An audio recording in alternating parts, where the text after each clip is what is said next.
श्रीमद् भागवत गीता में भगवान श्री कृष्ण ने अर्जुन को योग, संन्यास, योगी और सन्यासी के विषय में विस्तृत रूप से बताया है। योगियों के और सन्यासियों के क्या क्या लक्षण होते हैं, भगवान श्री कृष्ण ने इसके बारे में अर्जुन को विस्तार से बताया है। भगवान श्री कृष्ण ने कहा, कर्म की लालसा न लेकर जो अपना कर्तव्य कर्म करता है वह सन्यासी तथा योगी है। केवल अग्नि अथवा क्रियाओं का त्याग करने वाला सन्यासी या योगी नहीं होता। जिसको लोग सन्यास कहते हैं तुम उसको योग समझो, क्योंकि संकल्पों का त्याग किए बिना कोई भी मनुष्य योगी नहीं बन सकता। योग का आरंभ करने वाले साधक के लिए कर्म करना ही मार्ग है। योगारूढ़ हो जाने पर उसी योगी के लिए अपने संकल्पों को त्यागना ही कल्याणकारी मार्ग कहा गया है। जब साधक न तो इंद्रिय विषयों में और न कर्मों से लगाव रखता है तथा सभी संकल्पों को त्याग देता है, तब वह योगारूढ़ कहा जाता है। मनुष्य को अपने मन को नियंत्रण में करके अपना उद्धार करना चाहिए, अपना पतन नहीं, क्योंकि मनुष्य स्वयं ही अपना मित्र है और स्वयं ही अपना शत्रु। जिसने इंद्रियों को अपने वश में कर लिया है वह पुरुष अपना ही मित्र है, परंतु जो मन द्वारा अपनी इंद्रियों और शरीर को अपने वश में करने में असमर्थ है वह पुरुष स्वयं ही अपना शत्रु समान है। जो मन को जीतने वाला पुरुष सर्दी, गर्मी, सुख दुख तथा मान अपमान में शांत रहता है, ऐसे जीतात्मा पुरुष में परमात्मा आत्म रूप से विद्यमान होते हैं। जिसका अंतःकरण ज्ञान तथा आत्म अनुभूति से तृप्त है, जिसने इंद्रियों को अपने वश में कर स्थिरता अपना ली है तथा वह मिट्टी के ढेले, पत्थर और सोने में समान भाव रखता है, ऐसा योगी योगारूढ़ कहा जाता है। जो पुरुष शुभ चिंतक, मित्र, वैरी, पक्षपात रहित, मध्यस्थ, धर्मात्मा और पापी पुरुषों में भी समान भाव रखता है वह श्रेष्ठ है। योगी पुरुष को अपने शरीर और मन को नियंत्रित कर एकांत स्थान पर अकेले रहते हुए कामना और संग्रह भाव से मुक्त होकर निरंतर मन को परमात्मा में लगाए रखना चाहिए। साफ सुथरे स्थान पर जो न अधिक ऊंचा हो और न अधिक नीचा, पहले कुछ घास फिर मृक्षाल आदि, उसके ऊपर एक वस्त्र बिछाकर अपना आसन तैयार करके उस आसन पर बैठकर चित्त और इंद्रियों को वश में रखकर मन को एकाग्र करके आत्मशुद्धि के लिए योग का अभ्यास करना चाहिए। शरीर, सिर और गर्दन को सीधा रखकर तथा दिशाओं को न देखकर केवल अपनी नासिका के अग्रभाग को देखते हुए साधक को शांत, निर्भय और ब्रह्मचर्य व्रत में स्थित होकर मन को संयम करके मेरी शरण में आकर मन को मुझ में लगाकर बैठना चाहिए।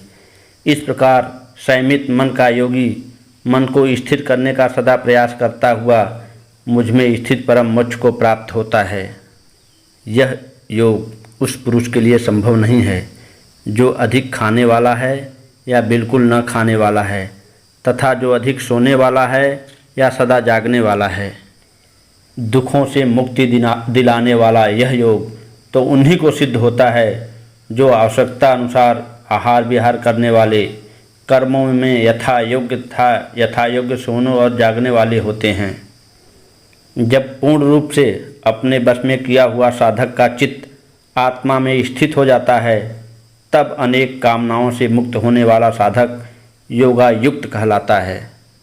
जिस प्रकार स्थिर वायु वाले स्थान में रखे दीपक की लौ स्थिर होती है, उसी प्रकार योग का अभ्यास करते हुए योगी का चित्त भी परमात्मा के ध्यान में स्थिर हो जाता है। जब योग के अभ्यास से चंचल चित्त शांत हो जाता है, तब आत्मा स्वयं ज्योति स्वरूप में आत्मा को देखकर आत्मा में ही संतुष्ट हो जाती है। इस अनंत सुख जो कि इंद्रियों द्वारा अनुभव से परे है तथा शुद्ध बुद्धि द्वारा ग्रहण करने योग्य है, इसमें स्थिर होकर वह ध्यान योगी फिर कभी तत्व से विचलित नहीं होता। जिसे लाभ प्राप्त होने पर उससे अधिक उत्तम कुछ भी प्राप्त प्राप्ति नहीं लगे। उस स्थिति में होने पर वह बड़े भारी दुख से भी विचलित नहीं होता। ऐसी स्थिति जिसमें दुख उसे स्पर्श भी न कर सके को ही योग कहते हैं। ऐसे योग का अभ्यास बिना उकताए हुए चित्त से निश्चय पूर्वक करना चाहिए। संकल्प से उत्पन्न होने वाली सभी कामनाओं का पूरी तरह त्याग करके और मन के द्वारा इंद्रियों को सभी ओर से हटाकर धैर्य से बुद्धि के द्वारा संसार से धीरे धीरे ध्यान हटाकर और मन को परमात्मा स्वरूप में स्थित करके फिर कुछ भी न सोचे। जहाँ जहाँ यह चंचल और अस्थिर मन विचरण करता है वहाँ वहाँ से इसे हटाकर परमात्मा से ही लगाए रखना चाहिए। जिसका मन शांत है, जो पाप रहित है और जिसका रजोगुण शांत हो चुका है, ऐसे ब्रह्मरूप योगी को उत्तम सुख प्राप्त होता है। इस प्रकार अपने मन को सदा परमात्मा में लगाता हुआ पाप रहित योगी सुखपूर्वक ब्रह्म स्पर्श का परम सुख प्राप्त करता है। ध्यान योग से युक्त अंतःकरण वाला योगी अपने स्वरूप को सभी प्राणियों में देखता है और सब प्राणियों को अपने स्वरूप में देखता है। जो मुझे सब में देखता है और सबको मुझ में देखता है, उसके लिए मैं कभी अदृश्य नहीं होता और वह मेरे लिए कभी अदृश्य नहीं होता। जो योगी एकत्व भाव में सभी प्राणियों में स्थित जानकर मुझे भजता है, वह योगी सब कुछ करता हुआ भी मुझ में ही स्थिर रहता है। जो पुरुष सभी के दुखों अथवा सुखों को एक दृष्टि से देखता हो, मानो कि वह उसके अपने दुख अथवा सुख हैं, वह परम योगी माना गया है। श्री भगवान बोले, हे अर्जुन, निस्संदेह यह चंचल और कठिनता से वश में होने वाला है, किंतु हे कौन्तेय, इसे अभ्यास और वैराग्य के द्वारा वश में किया जा सकता है। मैं मानता हूँ कि जिसका मन वश में नहीं है, उसके लिए योग प्राप्त करना कठिन है, परंतु अपने मन को वश में करके ही सभी उपायों का प्रयोग कर प्रयत्नशील पुरुष को अवश्य योग प्राप्त हो सकता है। अर्जुन भगवान कृष्ण से एक सवाल करते हैं, हे कृष्ण, जिसकी योग में श्रद्धा तो है किंतु मन उसके वश में नहीं है, ऐसी अवस्था में वह यदि योग से विचलित हो जाता है तो वह योग सिद्धि को प्राप्त न करके किस गति को प्राप्त करता है? भगवान श्री कृष्ण ने कहा, हे महाबाहो, क्या वह साधक ब्रह्म प्राप्ति के मार्ग से विचलित न व निराश्रित होकर छिन्न भिन्न मेघ की भांति दोनों कर्म अथवा ज्ञान के मार्ग से भटक कर नष्ट तो नहीं हो जाता? हे कृष्ण, मेरे इस संदेह का पूर्ण रूप से निवारण कीजिए, क्योंकि इस संदेह का निवारण करने वाला आपके सिवाय कोई दूसरा नहीं हो सकता। श्री भगवान बोले, हे पार्थ, उस पुरुष का न तो इस लोक में और न ही परलोक में नाश होता है, क्योंकि शुभ कर्म करने वाला कभी दुर्गति को प्राप्त नहीं होता। योग से भटका हुआ साधक पुण्य करने वाले लोगों को प्राप्त कर वहाँ दीर्घकाल तक रहकर शुद्ध आचरण वाले धनवान के घर जन्म लेता है, अथवा वह साधक ज्ञानवान योगियों के कुल में ही जन्म लेता है। इस प्रकार का जन्म लेना संसार में बहुत ही दुर्लभ है।